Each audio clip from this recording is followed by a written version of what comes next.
Karong adlaw mga boss, niabot na gyud ang atong broiler chicken kung asa 100 heads ni siya og natingala gyud ko dinhi na ay color itong mudako ba ni siya boss, itom pud ba kaha ni? For the first time ang gud ko nakakita broiler chicken nga itom. Pag human na pud nako og check sa akong mga piso, ako na pong giplastar ni ang ilang kulungan. Akong gibutangan og papel og sako kay para dili gid sila matugnawan. Kay kani manggo pag-atiman sa mga broiler chicken mga boss, very sensitive gid kaay ni sila no. Dili gid ni sila pwede nga matugnawan kay duol kayo sila sa sakit ug magsip-o na gani na sila o automatic dayon na sila kamatay mga boss. Mao nang hastang lisuda gyud taon mag-atiman aning broiler. Pero sige lang kay ganahan man ta ug makawala sa kakapoy ug makawala sa stress, magpadayon gihapon ta. Same time maka-income baya ta after a month mga boss. Mauna na sila karon, ako na silang gibalhin sa ilang kulungan kay gikan pa man na sila sa karton, kay gikan pa na sa travel, pero gipapahuway na nako nag mga almost 30 minutes bago nako sila gi-transfer kay nangalipong pud baya na sila sa biyahe mga boss. So karon ako na silang ginahinay, the same time akong giihap mga boss kung kompleto ba gayud ang akong order. Ang akong order 100 heads dapat sobra gini siya pulo. So sa tong pag-ihap ani mga boss, niabot ni siya 110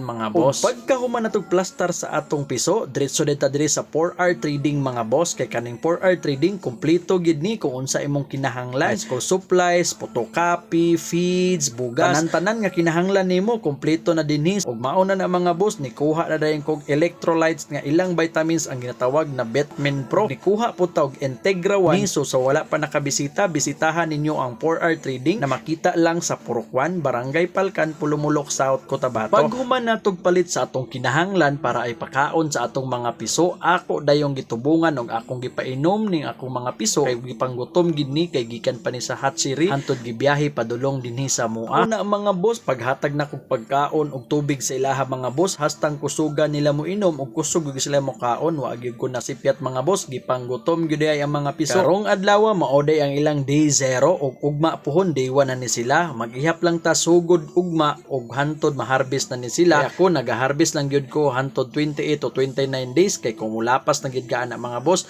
posible nga malugi na gid ka kay kusog na kay sila makaon. Ug diri na lang tama ng atong vlog karong adlaw mga boss, atangi og subaybayin ninyo kung unsaon nato pag-atiman ang atong broiler chicken sulod sa 29 ka adlaw hangtod sa pag-harvest. Don't forget to follow, don't forget to share, and don't forget to like my video.